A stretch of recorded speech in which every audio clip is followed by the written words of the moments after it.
Hello friends, Madhavi academy 2.0 पर आपका स्वागत है। तो आज मैं आपको इस वीडियो में कराने वाली बायोलॉजी के सभी इंपॉर्टेंट एमसीक्यू सभी चैप्टर के इसी वीडियो मैंने कवर किए हैं।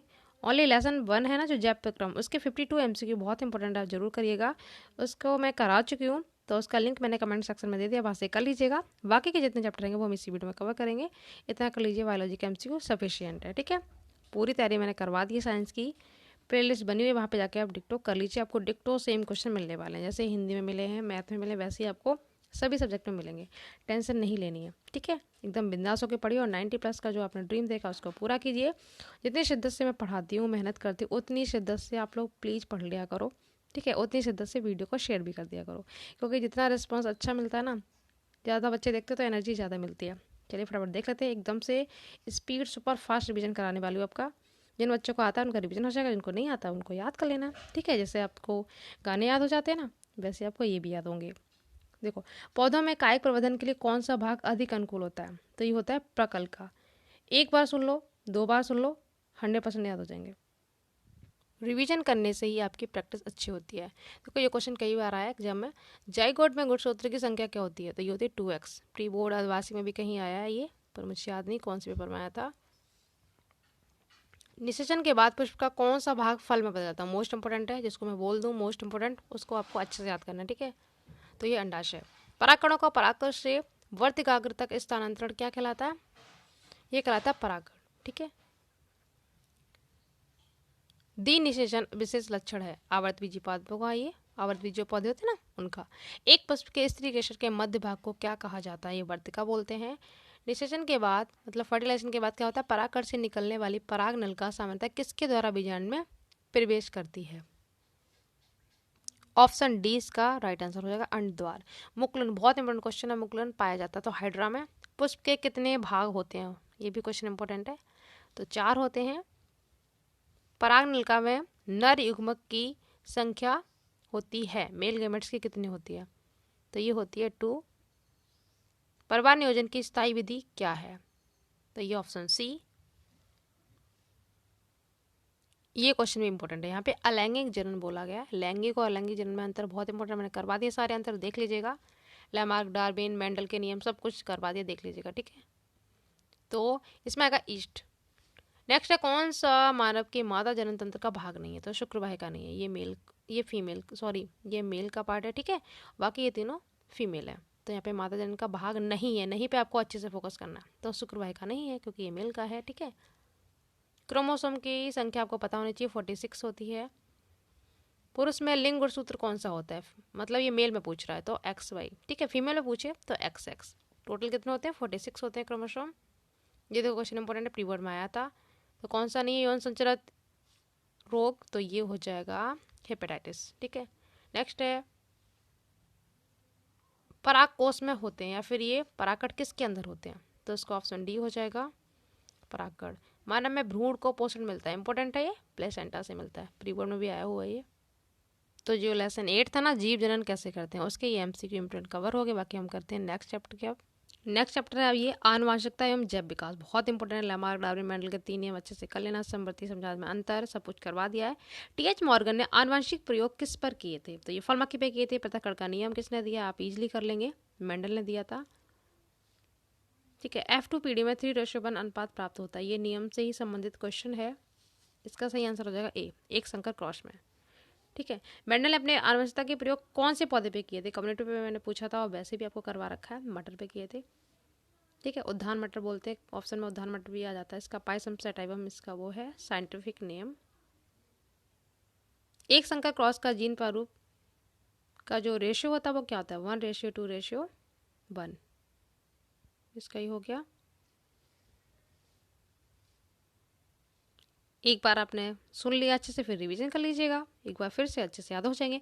मटर के लंबे पौधों का क्रॉस बौने पौधे से कराने पर प्रथम पीढ़ी में लंबे मटर के पौधे प्राप्त होते, तो द्वितीय पीढ़ी में प्राप्त पौधे कैसे होंगे? तो इजिली आप कर लेंगे, लंबे तथा बौने दोनों होंगे। पुरुष में गुणसूत्रों की संख्या कितनी होती है? टोटल 46 होती है, तो 44 और XY, ठीक है। इजिली कर लेंगे आप। मोस्ट इंपोर्टेंट क्वेश्चन है, केंद्रक यानी गुणसूत्र किसका बना होता है? तो न्यूक्लियर प्रोटीन का बना होता है।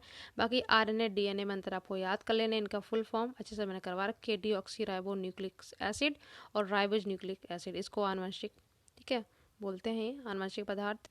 सभी सब्जेक्ट की तारीफ में इसी पे आपको एक ही चैनल पे मिल रही है, तो बस प्लीज़ आप अपने फ्रेंड्स ग्रुप में शेयर जरूर किया करो। ठीक है, जीन शब्द का प्रयोग सर्वप्रथम किसने किया था? जासे जीन जासे जॉनसन ने किया था। ठीक है, कौन सा आनुवंशिक पदार्थ है? इजली कर लेंगे, डीएनए।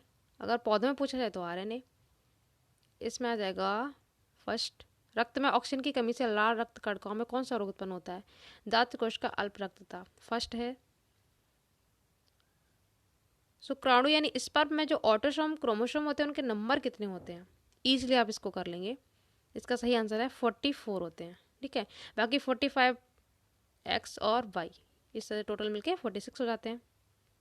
प्यूरिन क्षारक इंपॉर्टेंट है, तो इसका सही आंसर है ग्वानिन।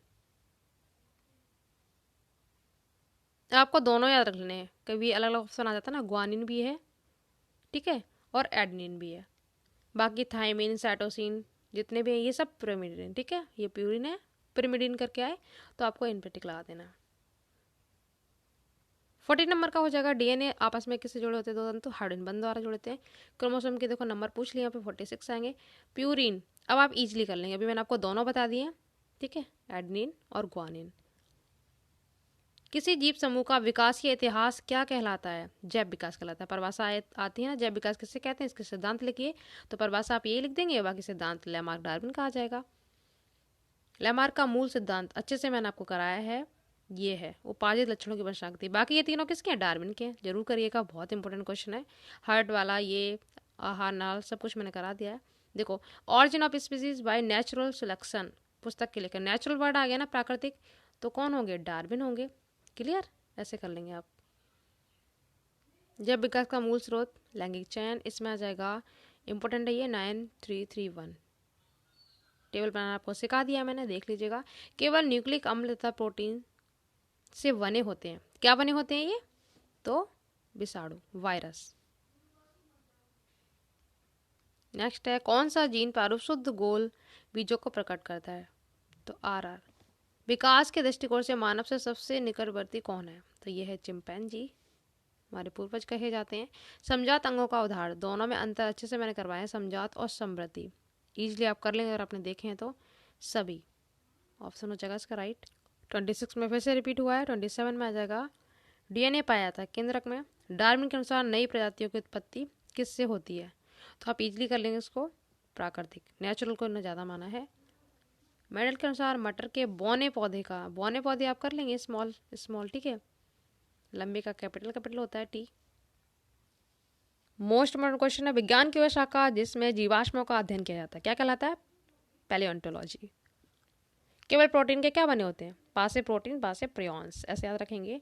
जैव विकास का सिद्धांत प्रतिपादित करने वाले वैज्ञानिक का नाम क्या है? जैव विकास आ जाए तो आपको डार्विन और लैमार्क, ठीक है, इन्हीं में आपको ऑप्शन ढूंढना है।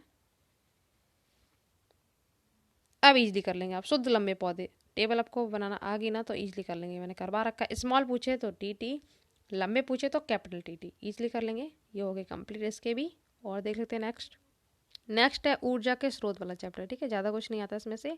ऊर्जा स्रोत का उदाहरण नहीं है, ये आपको फाइंड आउट करना है, नहीं पे अच्छे से फोकस करना है आपको, तो ये नहीं है। ठीक है, ऊर्जा का स्रोत जैव मात्रा ऊर्जा का। सेकंड में अम्लीय वर्षा होने का कारण आपको बताना है, तो ये है ऑप्शन बी, जीवाश्म ईंधन के जलने पर वायुमंडल में सी मतलब कार्बन, नाइट्रोजन और सल्फर के ऑक्साइड मुक्त होते हैं। ठीक है, ये कारण है अम्लीय वर्षा का। जीवाश्म ऊर्जा का स्रोत है, तो ये है ऑप्शन सी, कोयला। इंपॉर्टेंट क्वेश्चन है, आया हुआ है ये। महासागरीय तापीय ऊर्जा का कारण क्या है? Option B. किसमें ऊर्जा का स्रोत नाभिकीय संलयन अवक्रियाएं होती हैं? तो इसका भी तारे व सूर्य दोनों, ऑप्शन बी। नेक्स्ट चैप्टर है हमारा पर्यावरण। इन चैप्टरों से ज़्यादा क्वेश्चंस नहीं आते हैं, बस आपको एक बार रीडिंग मारनी है। कौन आहार श्रृंखला का निर्माण करता है? तो ये करते हैं घास, बकरी और मानव। एक आहार श्रृंखला में तीसरे पोषी स्तर पर हमेशा कौन होता है? तीसरे पे पूछ रहा है, तो ये है मांसाहारी। ठीक है, किसी खाद्य श्रृंखला के प्रत्येक उच्च पोषण स्तर में अजैव अपघटनीय पीड़कनाशी को क्रमशः बढ़ती मात्रा क्या कहलाती है? तो जैव आवर्धन। ओजोन के अपघटन का मुख्य कारण क्या है? मोस्ट इम्पोर्टेंट क्वेश्चन है, तो ये है क्लोरोफ्लोरोकार्बन, CFC। इसमें आपको दिए गए चित्र में एक पिरामिड में विभिन्न पोषी स्तर दिखाए गए हैं। बताइए कि किस पोषी स्तर पर सबसे अधिक ऊर्जा उपलब्ध है, ये आपको बताना है। तो स्टार्टिंग जहाँ पे है वहीं पे होगा T1 में, ठीक है। 6 आप इजली कर लेंगे। खास श्रृंखला का निर्माण घास, बकरी और मनुष्य करता है। पर्यावरण मैत्री अनुकूल व्यवहार क्या कहलाते हैं, इजली आप कर लेंगे इसका आंसर ऑप्शन डी। एक खास श्रृंखला हमेशा प्रारंभ होती है, कहाँ से होती है? उत्पादक द्वारा। इसमें सभी हरे पौधे आते हैं। इंपॉर्टेंट क्वेश्चन है, जैविक घटक में कौन कौन आता है? उत्पादक आते हैं, उपभोक्ता आते हैं, घटक आते हैं। क्लोरोफ्लोरोकार्बन का प्रयोग किस में होता है? इंपॉर्टेंट क्वेश्चन है, इन सभी में। मनुष्य खास श्रृंखला के अनुसार कैसा होता है? मनुष्य सर्वाहारी में आता है, मनुष्य कौवा ये सब सर्वाहारी है। ग्रीन हाउस प्रभाव किसके द्वारा निर्देशित या प्रदर्शित करते हैं? ग्रीन हाउस गैस आपको पता होनी चाहिए। मेन कौन सी इसमें? CO2, ठीक है। तो यहाँ पे CO2 भी है, N2 भी, ऑल आ जाएगा ऑप्शन में। मेन पूछे जाए मुख्य तो CO2 पे टिक करेंगे आप। घास टिड्डे, मेढक, सांप और मोर से बनी एक खास श्रृंखला में खतरनाक रसायन DDT का सर्वोच्च सांद्रण होगा, कैसा होगा? तो मोर।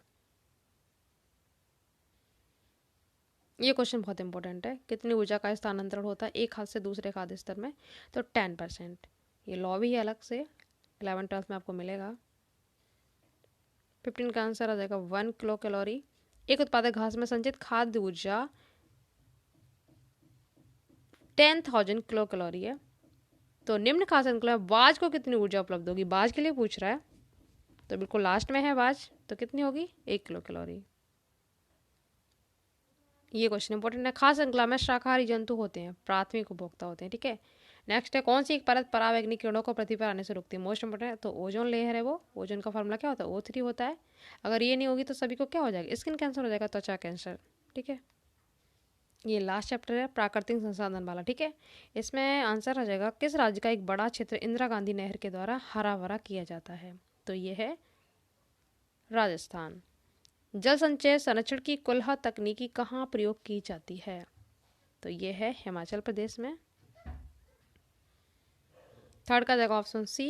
अमृता देवी बिश्नोई राष्ट्रीय पुरस्कार किस कार्य हेतु दिया जाता है? तो वन्य जीव संरक्षण। वन संसाधन में प्रमुख साझेदार कौन है? तो इसका सही आंसर आ जाएगा सभी। ये इंपॉर्टेंट क्वेश्चन है। 1970 में चिपको आंदोलन कहाँ प्रारंभ हुआ था? जो पेड़ से चिपक जाते थे।